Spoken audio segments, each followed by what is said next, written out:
大家好，同志们, and welcome back once again to the Great Proletarian Cultural Revolution podcast with your host, Drew Smith, broadcasting once again from the ancient city of Xi'an, the former illustrious Han and Tang capital of Chang'an, in the heart of Shanxi province, the Red Holy Land of China. We've been doing well these past few weeks. Hope you guys have been too. As you guys have probably heard from my podcast account, I've been super busy lately. I've been doing like a bunch of grassroots mass and propaganda work for the party lately. We've been having midterms for my students. And all sorts of crazy stuff's been going on. It actually has been a very interesting learning experience, actually going out and doing grassroots work with the party. You know, I'm a Maoist. I feel like the Chinese Communist Party is no longer on the socialist road. But one thing I learned is I think the vast majority of rank-and-file grassroots cadres are genuinely good people who want to make their communities better places. And, it's really amazing how there are still some comrades on a local level that genuinely take serve the people very seriously and are actually out there making things better for Chinese people and not just serving for their personal careers. Otherwise, let's see. I went to a Halloween party where I dressed up as a Red Guard, and that with an authentic cap, armband, Mao badge, and little red book, and that was actually a pretty big hit at the party, if only because I was wearing like actual authentic garb from that time period. Thanksgiving's coming up soon, and so the missus and I will be tucking into some classic Thanksgiving fare with a large group of my fellow American expats at Red Oak, which is a really upscale American bar and grill here in Xi'an, and it's doing a whole ass buffet tomorrow night, so it's going to be fantastic.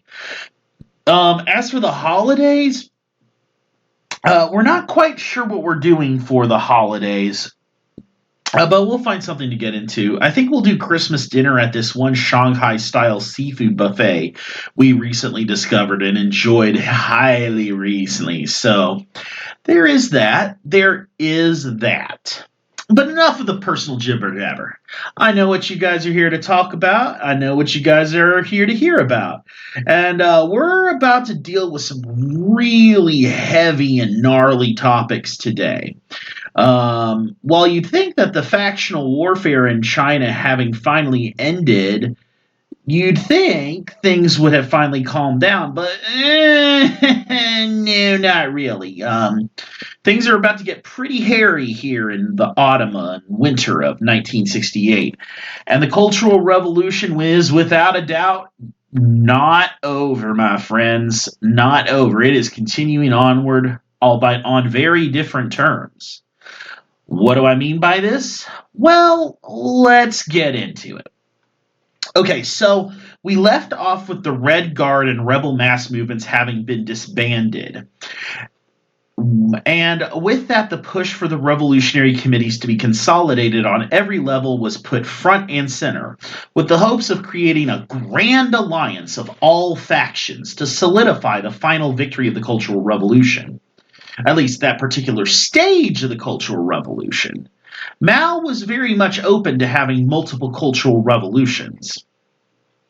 On September 1st, things got off to quite a start when recently demobilized Red Guards at Beijing University, Beida, decided to settle one last score before dissolving. Deng Xiaoping's son, Deng Pufang. Deng Pufang was supposed to be released from his dorm room turned jail cell with the dissolution of the Beida Red Guards. But it seems that, well, whoopsie doodle, he had a little accident, and his captors decided to free him from the captivity by throwing him out the fucking window. And in fact, to this day, Deng Pufang is still alive, but he's paralyzed from the waist down, and currently serves as the chairman of the All China Disabled Persons Federation, the main Communist Party mass organization for Chinese people with disabilities. So, yeah, he is in a wheelchair the rest of his life because he got released from captivity through his window. So, ouch. Oh, this tea is good. Also, during the first week of September, the Hainan Provincial Revolutionary Committee initiated a wave of mass arrests of Red Guards and rebels, with over 5,000 ending up in prison and 700 being executed due to some local factions refusing to disband. And this is actually something that really concerns me at this point, especially through September, October, and November of 68. Especially with the way that things were handled in Guangxi, and how horrible that went. Unfortunately, we're going to see a lot of this over the next few months in China, where some rebel factions refuse to disband. They refuse to believe that Mao would call for an end to the rebellion, and the local, provincial, and municipal revolutionary committees deal with them in a very brutal, heavy-handed manner. And we're going to get into that in a few minutes. On September 2nd, the Tibetan capital of Lhasa and the Xinjiang capital of Urumqi were lit up with revolutionary enthusiasm as the final two provincial revolutionary committees were finally established. Allow me to copy and paste and do a quick recap from our episode on Tibet and Xinjiang during the Cultural Revolution. If you want more information about this, please refer back to episode 14, which is on Spotify, Podbean, and a couple of other platforms. After months of intense negotiations, the Tibetan Revolutionary Committee was founded, with former members of the Maoist rebel Genlo faction firmly gaining a majority of seats in the party and masses section of the 3-in-1 combination, while former members of the conservative PLA-aligned Yamdrel naturally gained a majority in the army section. Major General Zheng Yongya was elected chairman, a moderate candidate who wanted to build a grand alliance between the Genlo and Yamdrel factions. It was actually a major victory for Mao and the left wing of the Communist Party in Tibet, and with it, a large amount of new reforms and economic initiatives were able to be pushed in Tibet. 50,000 people that day took part in the rally to celebrate the establishment of the committee. That same day, in Urumqi, Xinjiang, 200,000 Xinjiang citizens of all nationalities traveled from all around the autonomous region to celebrate the founding of the Xinjiang Revolutionary Committee. Long Shujin, a general from Hunan who was a close associate of Lin Biao, was elected chairman of the Revolutionary Committee. Wang Enmao and Saifuddin, the two main capitalist roaders in Xinjiang, who were close to Liu Shaoqi prior to 66, were elected as vice chairman, but their powers within the reconstituted regional party committee and the military region command were severely diminished. So it seemed for now the left had been able to win out against Wang and Saifuddin and their gang, and that Xinjiang had become firmly red under Long Shujin and his crew. In celebration of the full consolidation of the Revolutionary Committee system from the provincial level downward, on September 7th, a rally was held in Tiananmen Square in which over 500,000 people, waving little red books and red flags and giant banners of Chairman Mao, listened to Zhou Enlai and Jiang Qing speak on the overall victory of the Revolutionary Committees.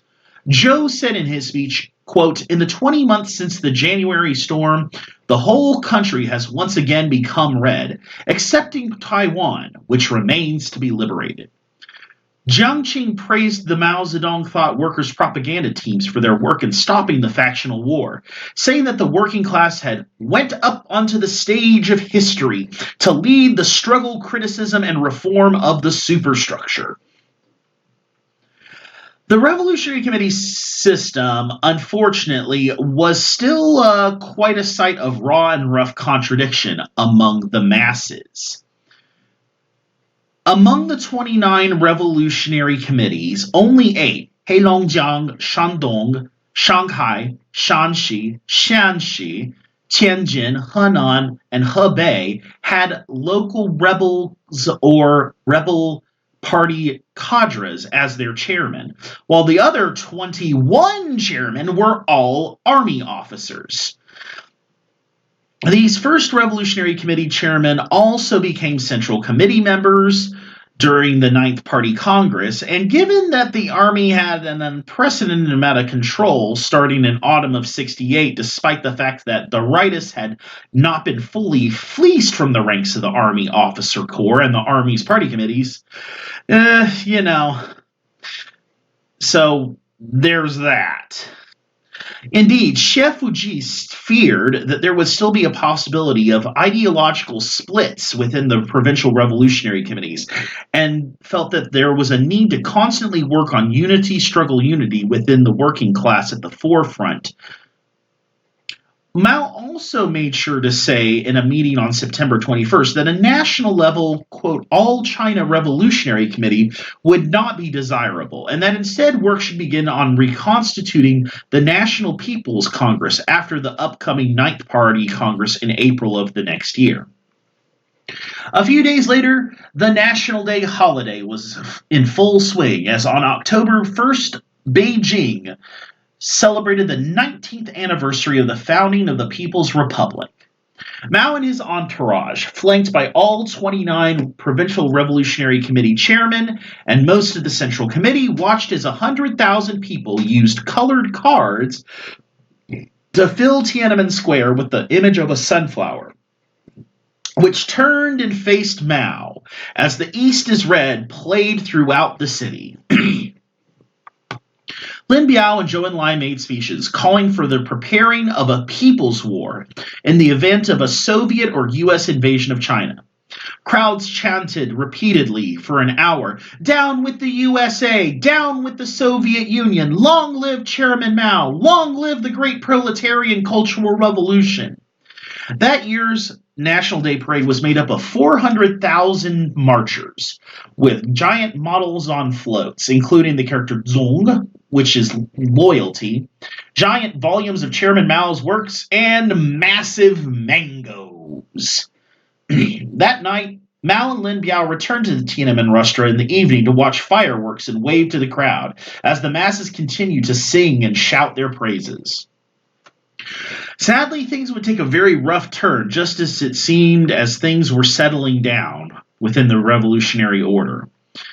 Today, my friends, we really have to talk about a very uncomfortable truth, and that's something called the cleansing of the class ranks campaign of 1968 through 1969. It's something I've mentioned briefly in some earlier episodes, and I talked about its dire consequences in Inner Mongolia in my episode about that region.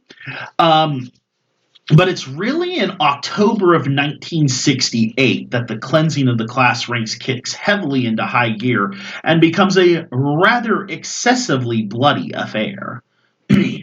Okay, in order to understand the cleansing of the class ranks, we need to rewind back a few months. On May 13th, 1968, Yao Wenyan submitted a document called The Experience of the Military Management Committees of Beijing Xinhua Printing Factory in Mobilizing the Masses to Carry Out the Class Struggle Against the Enemy. He sent this to Chairman Mao, and Yao wrote, "This document summarizes some of the policies of what must become a cleansing of the class ranks." On May 19th, Mao commented on the document. Yao Wenyan, "I suggest nationwide circulation, publication, and study of this document. It is the best written piece among all the relevant files you have sent me today." As a result, the cleansing of the class ranks campaign was launched on May 25th with the circulation of the document. While the initial call to cleanse the class ranks was relatively vague and was simply a call to, allow the rebels to ferret out the most obstinate and unrepentant of class enemies. With the disbanding of the mass movements in July and August of 68, the campaign quickly became a means of local authorities to settle scores against former rebels in a very top-down manner under the pretext of consolidating the Revolutionary Committee system. During the second week of October, Mao explained the campaign to an Albanian delegation led by Bekir Balakul. Quote, "A failed class will still struggle, so we will never speak of final victory. Even after decades, we cannot speak of it or lose our vigilance. Those people still exist. That class still exists. The mainland has dregs of the Kuomintang. Some people have drilled into our leadership organs or into local leadership organs. This time we're cleaning them out one by one. This time has brought quite a major cleanup of the party, government, army, and the civilian population. They're cleansing and exposing themselves. If we're talking about 700 million people, and 1 out of 1,000 of them are bad, this indicates that the contradiction between the enemy and us is serious. We'll probably have to continue cleansing the class ranks and purging the party for half a year or even a year. Then things maybe will be able to keep quiet for about 10 to 20 years." That month was also when the 12th plenum of the 8th Central Committee of the CPC met, and it issued a bulletin stating, "It is essential to continue earnestly cleansing the class ranks in the factories, people's communes, government organs, schools, enterprises, and state-run institutions, as well as neighborhoods, in order to unearth the smattering of remaining counter-revolutionaries concealed within the mass organizations." And what's interesting is how people started reacting to this. With the military and civilian bureaucrats resuming their old ways, rebel factions actually still were able to launch, quote, anti-restoration campaigns in Shandong, Hubei, Gansu, Fujian, Jiangsu, Shanxi, Heilongjiang, and other remote places. In fact, this is where it gets really interesting, is in Shandong, it was launched by the chairman of the Revolutionary Committee of the province, Wang Xiaoyu. And basically what happened is Wang creates this thing called the Verbal Attack and Armed Defense General Headquarters out of the People's Militias and the cleansing of the class ranks mass dictatorship offices. And he made them seize control of all the police stations from November of 68 through January of 69, alleging that they were compiling black dossiers on leaders of the provincial and municipal revolutionary committees in order to overthrow the revolutionary order. And what's interesting is that Mao initially encouraged these anti-restoration campaigns, especially in an October 14th Red Flag editorial, where he called for an end to the rightist wind. But when it seemed like the campaign was looking to attack the entire, quote, newborn red regime and undermine the revolutionary committees, he said, "Opposing restoration is in fact restoration." And then Zhou Enlai came in and said, "Some places are still carrying on and wanting to seize power. But whose power are you seizing? Isn't it seizing power from the proletariat?" And then, unfortunately, in many places, the rebel factions were forced to stand down, and those opposing restoration were suppressed in the name of defending the newborn red regime. So that sucks. And with that, many more waves of arrests and executions began across the country. And it's actually it gets bad, guys. I remember something like 12,000 people died in just Inner Mongolia alone. I'm looking at this table from Andrew G. Walder's Agents of Disorder, which is, gets really deeply into the power seizures and the Revolutionary Committee systems.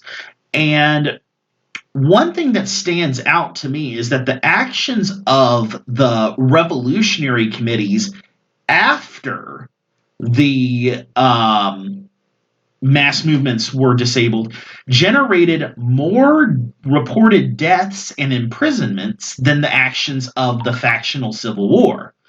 The thing is that, and also what you notice, that the political campaign of the cleansing of the class ranks was by far the single most important generator of casualties and victims.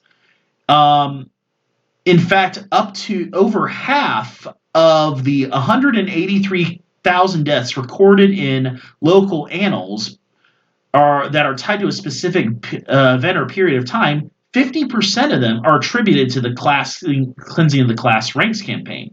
13.4 million people were arrested, and no fewer than 42% were generated by the cleansing of the class ranks. And that usually, all of those, it says, according to what I'm seeing, as much as 75% of deaths and about 42% of arrests were generated after the formation of the revolutionary committees. So, yikes. One place I was looking at said that there was something like 200,000. Someone predicted that, or estimated there was about 200,000 people killed during the all-around Civil War, factional warfare, but that 250,000 were executed during the cleansing of the class ranks. Although Walder has calculated at 183,780 executed by the cleansing of the class ranks campaign. But he says that 75.3% were killed after the disbanding of the Red Guard movement. So, yikes. One thing that he mentions is that the cleansing of the class ranks reached more parts of the country, at least on the local and village and county level, than the 1967 power seizures, than the January storm. And it was conducted even in regions that never reported any factional warfare activity.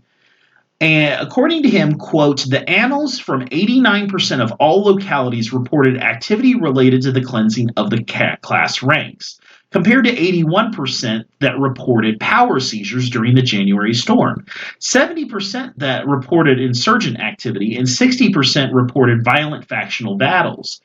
April to October 68th was the high tide of the campaign's spread. The median date was August. Fewer than 6% of reports occur prior to the month, and a local revolutionary committee was formed, and more than half of reports within the first 5 months of its establishment. And what Walder and Esherick and Schau, a lot of these scholars make a very interesting point, is that the cleansing of the class ranks campaign compared to the Red Guard movement is a lot like, it's more like the Soviet Great Terror of 1937 through 1938. It's more like a Yezhov-China style Great Purge, although Walder believes that the cleansing of the class ranks generated a much lower death rate than the Great Terror did. One interesting example to me is how the cleansing of the class ranks campaign went in Shanghai. If we go and look at Perry's text Proletarian Power, the Cultural Revolution in Shanghai, we see Shanghai has a really interesting example of the cleansing of the class ranks. Across August through December, the Red Guard organizations in Shanghai were actually rather gradually disbanded on Mao's order. And college and middle school students were assigned jobs or sent up to the mountains and down to the villages. More on that in a little bit, however. And what's interesting is to see, contrasting with the rest of the country, the rebel worker mass movements in Shanghai remained politically influential for much longer and with far greater impact than the student Red Guards in Shanghai, and compared to the rebel worker movements in other cities in China. Because after the Mao Zedong thought workers' propaganda teams were sent out, essentially the rebel worker organizations were either disbanded or had to merge with the propaganda thought teams. Whereas in Shanghai, the Shanghai Revolutionary Rebel Workers headquarters what still stayed intact officially and organizationally well into the mid-70s. So how about that? So it's interesting how the cleansing of the class ranks campaign did not demolish the workers' headquarters in Shanghai. As we have seen in the case of the Mao Zedong thought propaganda troops, contacts between former student militants and rebel workers really still did continue even after the demobilization of the Red Guard movement. And like I said, a substantial number of former Red Guards were assigned to factory work at the time, and they ended up linking up with the rebel workers' headquarters. One thing that Perry notes is that having experienced the heady exhilaration of political activism and revolutionary responsibility, these youngsters were reluctant to withdraw from political engagement. Boasting literary skills well above those of the average factory worker, more than a few former Red Guards now working in the workplaces took charge of propaganda activities in their new work units. By late November of '68, virtually everything published in the press in the name of the workers was really being written by former Red Guards or by radical intellectuals and journalists affiliated with the Shanghai Writers' Rebel Union. So, And so when a new Shanghai, and like I said, the Rebel Workers HQ was still very, very influential. In fact, when elections were held in November of '68 for a new Shanghai Revolutionary Committee, the Shanghai Revolutionary Rebel Workers HQ won once again in a landslide victory, winning 35 of the 45 seats. Still, the cleansing of the class ranks did take a toll on industrial workers as well as former Red Guards. As Wang Hongwang noted at the end of November of '68, quote, "The number of workers ferreted out in the past 2 months has been greater than the entire previous 2 years." Wang went on to say about the cleansing of the class ranks campaign, and this is pretty shocking, that Wang, he would go on to be one of the Gang of Four, so he was, he's a big dude in this situation. He said, quote, "This is an evil righteous wind whose obvious characteristic is a repudiation of the revolutionary rebels, a repudiation of the January Revolution, and an attempt to reverse our verdict on the bourgeois reactionary line, on the capitalist roaders, the traitors, the secret agents, and is a plot to destroy the revolutionary committees organizationally." As a nationwide movement, though, as we will see in the next chronological episode, the cleansing of the class ranks campaign generally was wound down during the winter of early '69 and early spring of 1969. By then, Mao, according to what I'm reading, appears to have felt that it had gone way too far, particularly in Inner Mongolia. In a Zhongfa address in late December of 68, Mao addressed the revolutionary committees and military control committees all over China, noting, quote, "Among those who have committed capitalist rotor errors, the arch unrepentant ones are only a small minority, while those who are capable of accepting education and correcting their errors are a majority. Hence, comrades, you should not automatically assume that all of those who had been capitalist rotors are bad people." With that, the cleansing of the class ranks was quickly wound down and its excesses swept uncomfortably under the rug. Although it should be noted some sporadic cases were seen in isolated parts of the country by the People's Liberation Army in 1970 and 1971. Fortunately, it seems to me that there is little in the way of Marxist historiography of the cleansing of the class ranks campaign. Indeed, it wasn't until I started reading about the Cultural Revolution on a scholarly basis in graduate school that I even heard about the cleansing of the class ranks. Various summations of the Cultural Revolution by Maoist parties, such as my alma mater, the Revolutionary Communist Party, USA, and other RIM organizations, such as the Communist Party of Peru, almost entirely omit the very existence of the cleansing of the class ranks campaign from their entire narrative, which bothers me greatly because obviously this is something that caused a lot of struggle, and it seems like it genuinely negatively affected the left during the Cultural Revolution, especially further down the line, and it seems like a lot of innocent people got killed or imprisoned because of this. So why aren't we Maoists, or why aren't Marxists more broadly discussing this? In The Battle for China's Past, Dr. Gao Mobo states, violence such as the Qingli Jie Dai Wu, cleansing of the class ranks movement, in 1968 was premeditated, but this movement was not meant to result in the physical elimination of class enemies, though this clearly happened. In any case, much of the violence that took place during the late 60s was not initiated by either the Red Guards or the rebels or by Mao. In fact, many of the rebels became victims themselves in campaigns such as against the May 16th elements, unquote. Obviously, more work needs to be done on this particular part of the Cultural Revolution, especially on the part of the international communist movement and Marxist scholars within academia, to fully sum up what went so terribly wrong during the fall and winter of 1968 and 1969, and how it could have potentially contributed to its overall defeat 8 years later. Oh, and also, I almost forgot to mention, it's interesting how when I was looking through the Xi'an municipal and county annals at the Shanxi Provincial Archives, the cleansing of the class ranks campaign seems to be relatively bloodless in our city, with the exception of one very, very glaring exception, Xi'an Jiaotong University.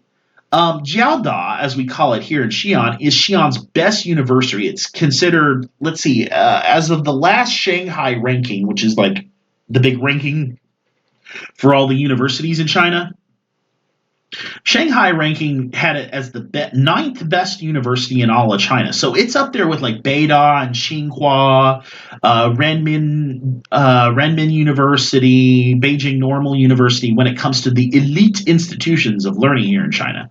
And according to the records I was reading, at Jiaodong, I found that over 100 professors were executed by order of the Municipal Revolutionary Committee or died of vigilante torture at the hands of local grassroots cleansing of the class ranks activists. Just as an aside, there was kind of these grassroots activist groups called mass dictatorship groups that were often mobilized by the People's Liberation Army to cleanse the class ranks.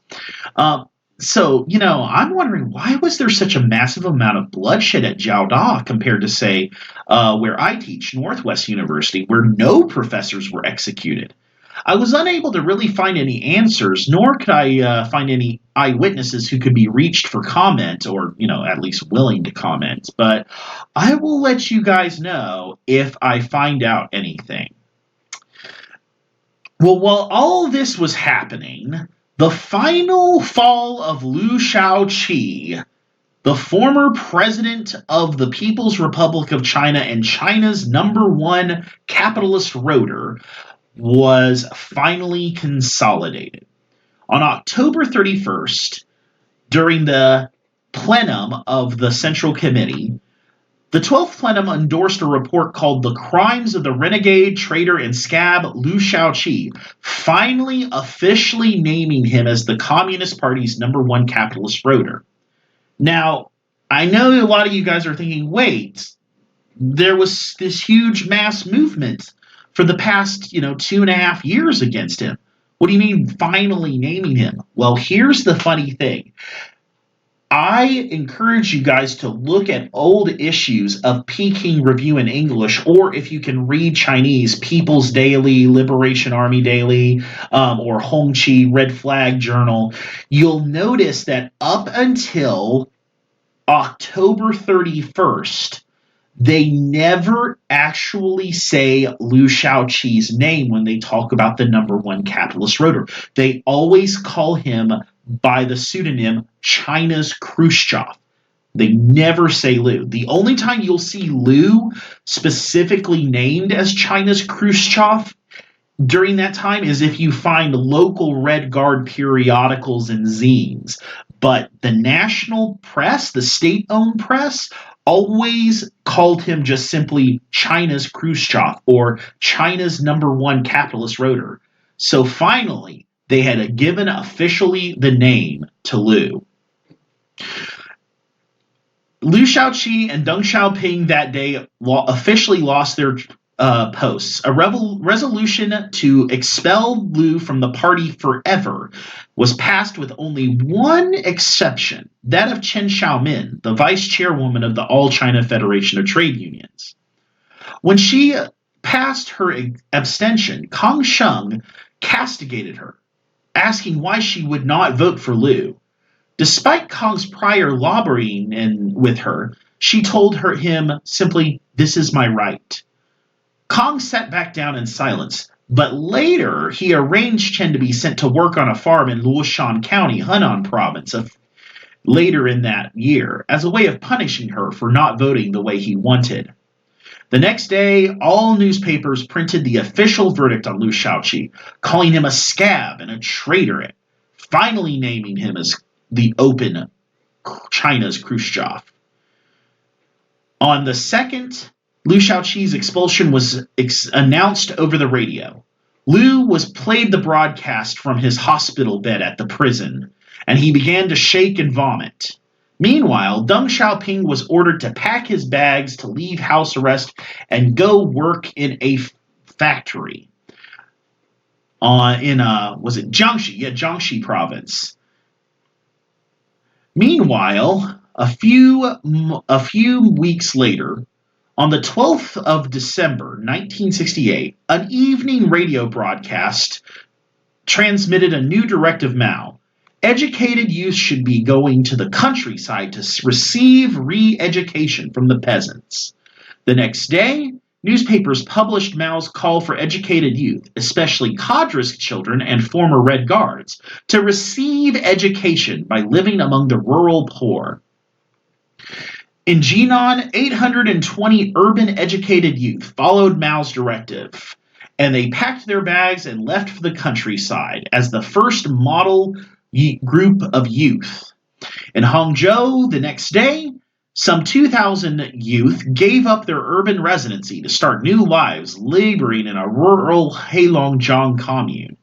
In the end, between December of 1968 and December of 1979, over 17 million kids would be sent to work in the mountains and in the countryside, or in urban factories if they were lucky. And, if I have time, I want to do a episode on that, because, and maybe I could get my father-in-law to talk about it, because he became a sent-down youth in the last year of the Cultural Revolution when he was 14.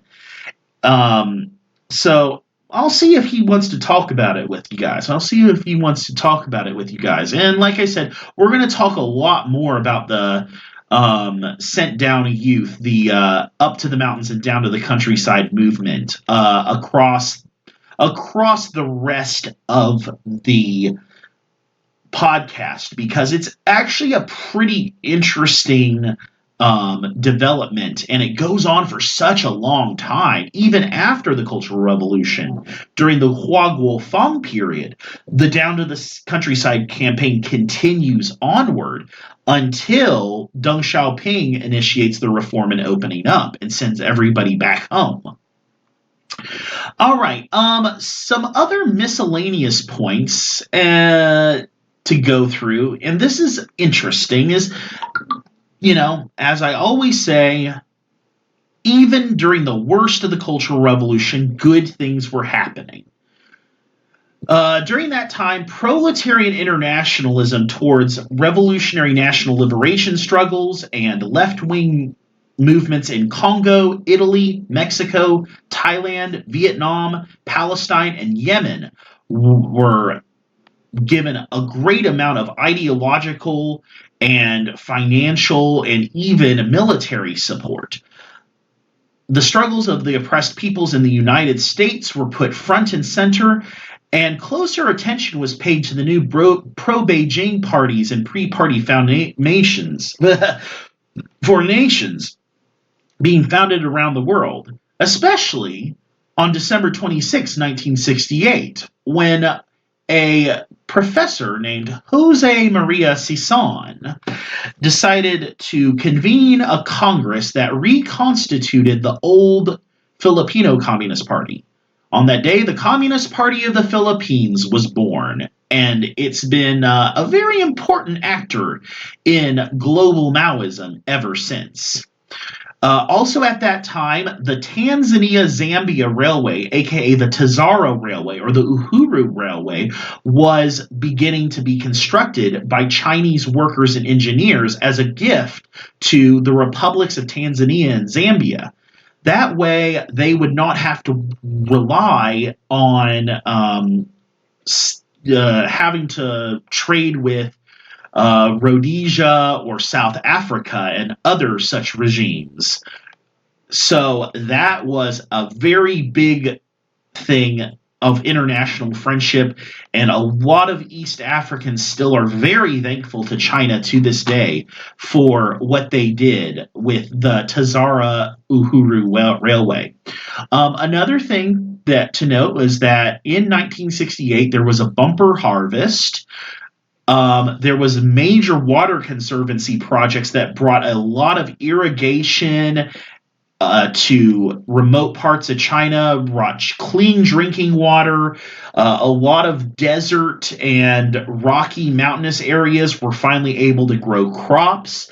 Crop production actually doubled during 1968 all across China, despite the fact that there was a drought in southern China. And usually when a drought hits southern China, there is, if you look back in history, it almost always results in a horrible famine that kills hundreds of thousands, even millions of people. But not this time, baby. The 1968 southern China drought produced no famine and no casualties, which was the first time in Chinese history. Another thing that I want to talk about is the May 7th cadre schools. The May 7th cadre schools were basically where rebel cadres and the most obstinate rightist cadres, ultra-left cadres and rightist cadres, were sent to labor in the fields alongside the peasantry and the sent-down youth, or to work in factories and transform themselves into revolutionary cadres and revolutionary intellectuals. The reason they were called the May 7th cadre schools and not like the October 5th cadre schools was because in May of 66, a week before the Cultural Revolution was initiated, Mao said that he sent out a report saying he wanted the army to act as an educator for the masses, and that China should become one big. This was the May 7th circular that that China should become one big school where soldiers would learn politics and engage in production, cadres would learn politics and engage in production, and students and workers would learn military affairs from the army. And it was also in the May 7th circular, prior to the May 16th circular, that he said all education must be revolutionized. So, in honor of this May 7th circular, in September and October and November of 68, they initiated the May 7th cadre schools, which lasted until 1976. With that, another thing I should also say is that at the end of the day, the revolutionary committees, at least on a local level, were still a good exercise in democracy. Direct democracy, you could even say. I'm looking at recently I reread Maria Matteucci's Daily Life in Revolutionary China, which was about her travels through China in 1970 and 1971. And she gives a lot of great eyewitness testimony on how revolutionary committees were elected directly by the people, and how they were able to really connect with the masses, how voting took place within revolutionary committees.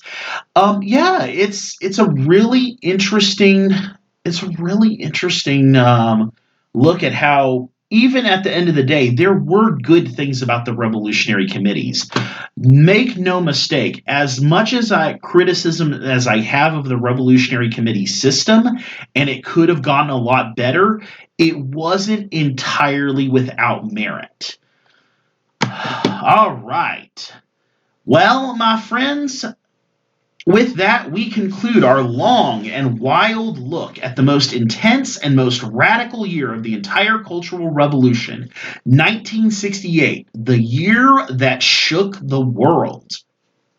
And let me tell you, as someone who's really interested not just in the Cultural Revolution, but also like global Maoism, global student and worker radicalism, national liberation movements, and the global 60s, let me tell you, a lot of my friends ask me, Drew, out of all the years in human history that you're most interested in, if you could choose one year to study for the rest of your life, which one would it be? And I always say, unequivocally, 1968. 1968 was one hell of a year. Whether it was in Chicago during the DNC demonstrations, whether it was in Paris in May of 68, whether it was the Red Guard factional warfare in summer of 68, just wow, what an amazing, the founding of the Communist Party of the Philippines, just wow, what an amazing year it was. What an amazing year it was. Too bad I was born in the wrong time. Too bad I was born at the wrong time.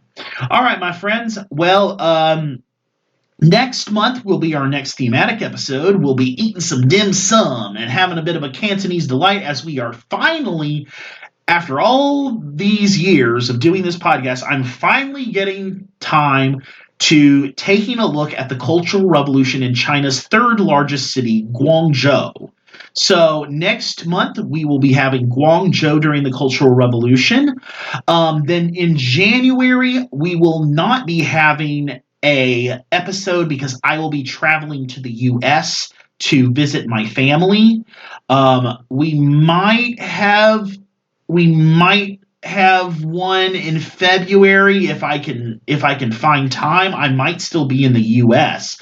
Like I said, it's been 5 years since I've seen my family, so I really need to make up for lost time. I will say, though, that at the very least, by March, we should be having our first episode about 1969, where we will be discussing the Ninth Congress and the Sino-Soviet border war. So be on the lookout for that. And I guess until then, from the ancient city of Chang'an, my comrades, I say, 再见! Sources for today's episode include The World Turned Upside Down, A History of the Chinese Cultural Revolution by Yang Jisheng, The Battle for China's Past, Mao and the Cultural Revolution by Dr. Gao Mobo, Turbulent Decade, A History of the Cultural Revolution by Yan Jiaqi and Gao Cao, Agents of Disorder, Inside China's Cultural Revolution by Andrew G. Walder, China's Cultural Revolution 1966 to 1969, Not a Dinner Party by Michael Schoenhals, Mao's Last Revolution by Roderick McFarquhar and Michael Schoenhals, Proletarian Power, Shanghai and the Cultural Revolution by Elizabeth J. Perry and Li Shun, The Cultural Revolution at the Grassroots by Jonathan Unger, Marxist Internet's Archives Peking Review Archive, Shanxi Provincial Archives, and Reassessing the Cultural Revolution by Lucien W. Pai. All right, guys, have a good day.